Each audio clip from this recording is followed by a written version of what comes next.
In a year when my boyfriend was struggling the most, I decided to end the relationship.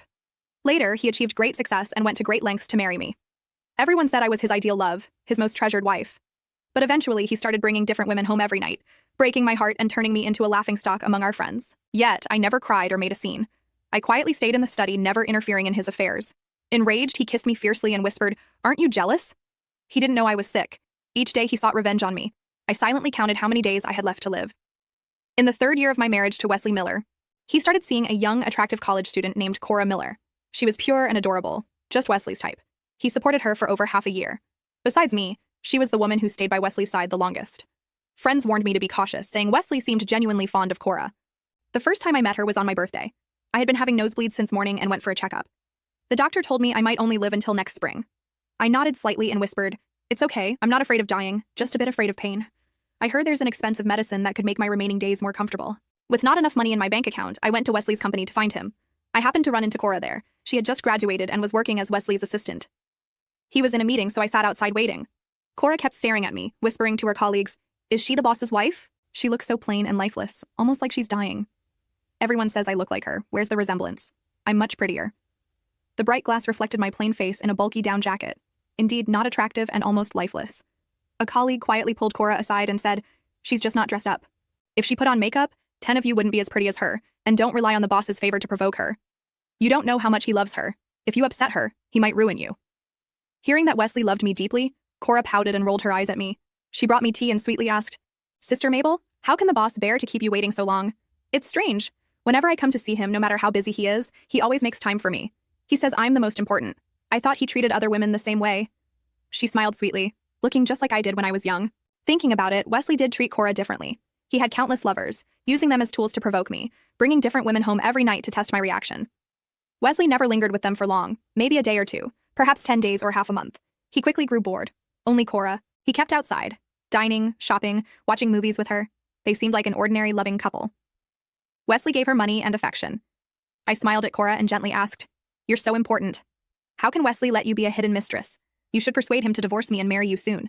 Cora's face changed instantly, angrily whispering, "The unloved one is the mistress. You're the unnecessary one. You're just relying on having met Mr. Wesley a few years before me. But now you're old and ugly. What do you have to compete with me?" Her colleague, probably fearing I'd get angry, quickly pulled her away. But it didn't matter to me. I had already told myself not to get angry or sad because of Wesley, and definitely not to compete with other women over him. He's not worth it.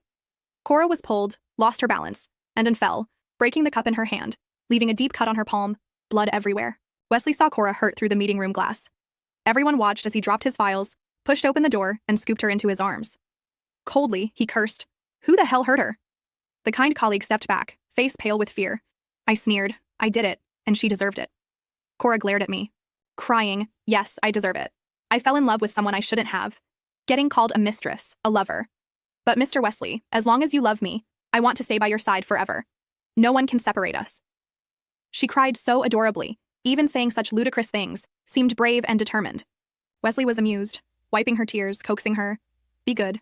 You're crying like a kitten." He really was different with her. I lowered my eyes, too lazy to watch, only telling Wesley, "I want 500 Zauerzehren for my birthday this year."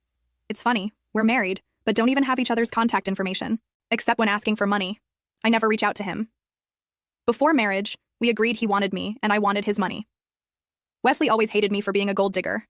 But before, whenever I asked, no matter how much, he'd give it to me, always more, never less. Only this time, he coldly laughed, leisurely saying, "You can have the money, but, Phoebe Johnson, first bow that proud head of yours, and apologize to Cora." Wesley wanted to use $2 million to buy my dignity, to purchase an apology for Cora. For the first time, he used money to humiliate me for another woman. I clenched my fists, smiling lightly. Enduring the sudden wave of pain, I turned and left. I didn't want the money anymore. I suddenly grew very curious about Wesley. If one day you knew this money could have let me live longer, knew how much I suffered before dying, what expression would you have? I went home alone. Curled up in pain, drenched in cold sweat. I took some sleeping pills, telling myself, if I sleep, it won't hurt. In a daze, I dreamed of when I was 20, Wesley was poor, but loved me very much.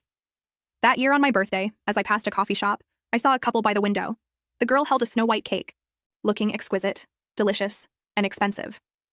I remember it snowed heavily that day. I held a small pile of snow, smiling at Wesley, asking, "Wes, doesn't this pile of snow look like a cake?" Wesley bit his lip, hugged me tightly, not letting me see his secretly reddened eyes. 3 days later, he showed up at my dorm with a big cake.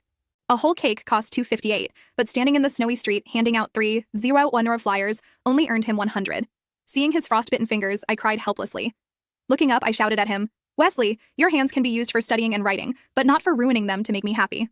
I said, "I don't deserve such an expensive cake at all." Wesley frowned, immediately refuting me. He said, "Phoebe, you're the best girl in the world. You deserve all the good things in it." That day, I cried and ate the whole cake. I can't remember its taste anymore. I just know I never had a better cake since. I slept for a long time, vaguely hearing my phone ring. Answering it, I heard Wesley's voice. "Phoebe." I smiled softly, sweetly calling him, "Wes, it's snowing heavily, I want cake." Before he could reply, I turned and fell back into a deep sleep. I slept until midnight, waking from hunger. I went to the living room and found Wesley had returned. He bought Cora a big house. They lived there together. Cora cooked for him, made him happy, and waited for him to come home. Wesley was living well. He hadn't been back for a long time. He lazily leaned against the window, cigarette in mouth, staring straight at me. I lowered my eyes, passing him when he grabbed me. He frowned, softly asking, "Why have you lost so much weight?" His tone was gentle, as if he still loved me.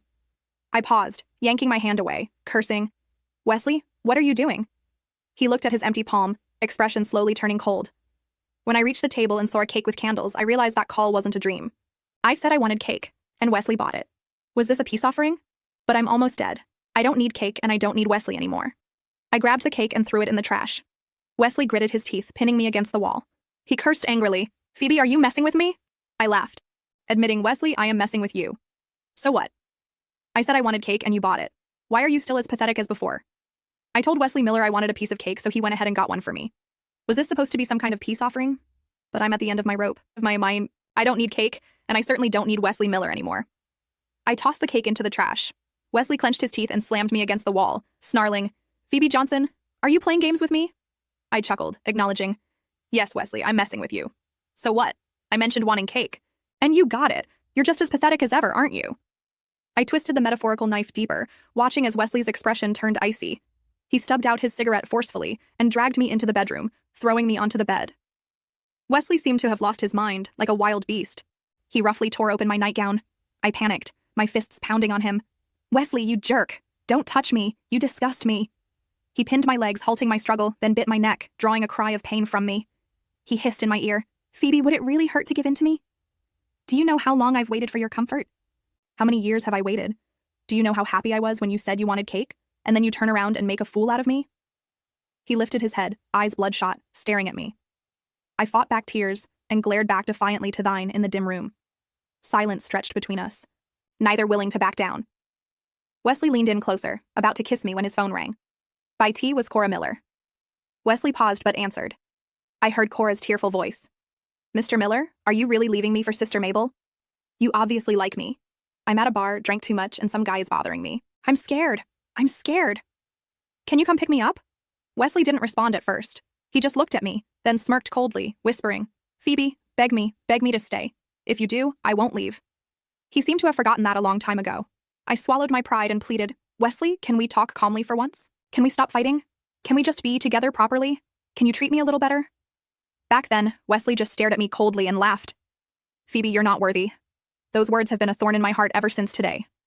I finally got to return the favor that I grabbed him by the collar, enunciating clearly, "Wesley, you're not worthy." Wesley fell silent for a moment, then laughed at himself.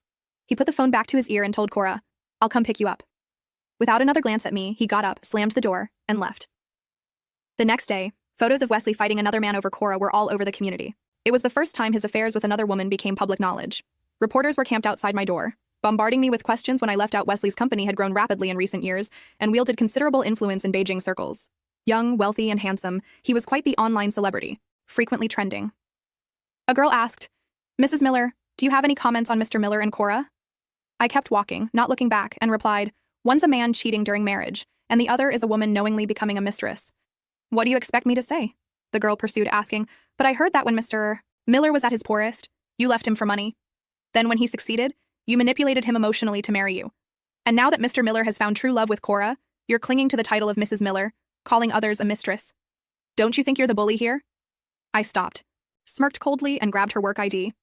She was an intern reporter with a student ID from Nanshan University inside her badge holder. If I calmly asked, "Are you Cora's friend?" Everyone knows Wesley did everything to marry me. Do you really think I was eager to marry him? Everyone in the circle knows this. Don't you? Or are you just here to tarnish my reputation to help your friend climb the mistress ladder?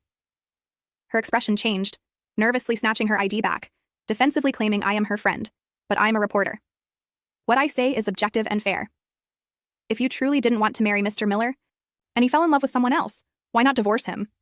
I laughed, was about to answer, but suddenly got a nosebleed, looking quite a mess. Someone mocked, "Mrs. Miller says she doesn't care. That she was forced to marry Mr. Miller, but why is she so worked up she's getting a nosebleed?" I wiped the blood from my lips with my finger calmly. I said, "I'm not worked up. I'm sick, dying soon. I've been getting nosebleeds lately." The crowd fell silent, no one laughing anymore.